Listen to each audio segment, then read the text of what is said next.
தொடர் நிகழ்ச்சி.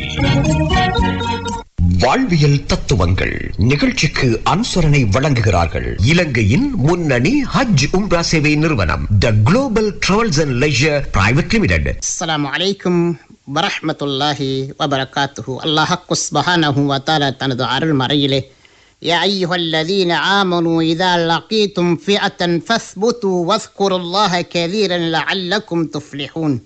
ஈமான் கொண்டவர்களே, ஏதேனும் ஒரு குழுவினரோடு போராடும் போது நிலை கொலையாமல் இருங்கள். அல்லாஹ்வை அதிகமாக திக்ர் செய்யுங்கள், நீங்கள் வெற்றி அடையலாம் என்று அல்லாஹ் குர்ஆனிலே குறிப்பிடுகிறான். சிக்கல்கள், அடர்பாடுகள், போராட்டங்கள் ஆகியவற்றில் வெற்றி பெற வேண்டுமாக இருந்தால் நிலை கொலையாமல் அல்லாஹ்வை அதிகம் திக்ர் செய்தால் வெற்றி நிச்சயம் என்று அல்லாஹ் அந்த குர்ஆனிலே சொல்லித் தருகிறான். அல்லாஹ்வை அதிகம் திக்ர் செய்பவர்களே மிக சிறந்த நல்லடியார்கள் என்பது குறித்து பேசும் அல் குர்ஆன் வசனங்கள் ஏராளம் இருக்கின்றன. அல்லாஹ்வை நினைவு கூறுவதை குறித்து இவ்வளவு தூரம் அல் குர்ஆன் வலியுறுத்துவதன் நோக்கம் என்ன? திக்ர் எப்போதும் மன நிம்மதியைத்தான் தரும் என்பதனால்தான். உயிருடன் இருக்கும் மனிதனுக்கும் மரணித்த மனிதனுக்கும் வேறுபாடு இருக்கிறது.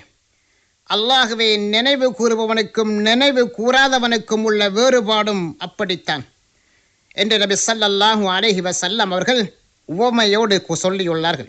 ஒரு முறை நபி ஸல்லல்லாஹு அலைஹி வஸல்லம் அவர்கள் தமது தோழர்களிடத்திலே கேட்டார்கள், நீங்கள் செய்யும் செயல்களிலே மிக சிறந்த செயலை பற்றி அறிவித்து தரட்டுமா என்று. சஹாபாக்கள் அறிவியுங்கள் யா ரசூலல்லாஹ் என்று சொன்னதும் நபி ஸல்லல்லாஹு அலைஹி வஸல்லம் தொடர்ந்து, உங்கள் இறைவனிடம் அதிக கண்ணியம் வாய்ந்த செயல்கள் குறித்து சொல்லட்டுமா என்று கேட்கிறார்கள். ஆம் என்கிறார்கள் தோழர்கள். மீண்டும் நபி அவர்கள், உங்கள் அந்தஸ்தை உயர்த்தும் செயல் குறித்து நான் அறிவித்து தரட்டுமா என்று கேட்கிறார்கள். ஆம் என்கிறார்கள் தோழர்கள்.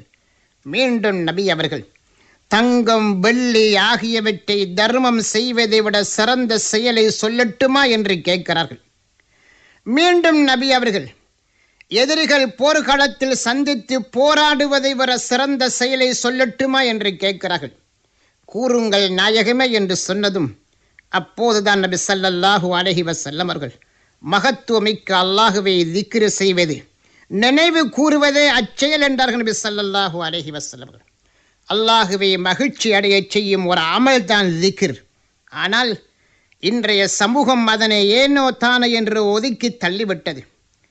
அல்லது வயது முதிர்ந்தவர்கள், மரணத்தை எதிர்பார்த்து கட்டிலேயே படுத்து கிடப்பவர்கள், கடுமையான நோயிலே சிக்கி தவிப்பவர்கள், இவர்களுக்கான ஒன்றே திக்ர் என்று பலரும் நினைத்து கொண்டிருக்கிறோம். திக்ரோடு வாழும் எந்த மனிதனுக்கும் துன்பமெல்லாம் தூசியாகவே கண்ணுக்கு தெரியும். எவ்வளவுதான் பிரச்சனைகள், சிக்கல்கள் எதிர்வந்த போதும் அவற்றை மன வலிமையோடு எதிர்கொள்ள ஆற்றல், அவற்றை மன வலிமையோடு எதிர்கொள்ளும் ஆற்றல் திக்ர் செய்வர்களுக்கு மட்டும்தான் இருக்கிறது.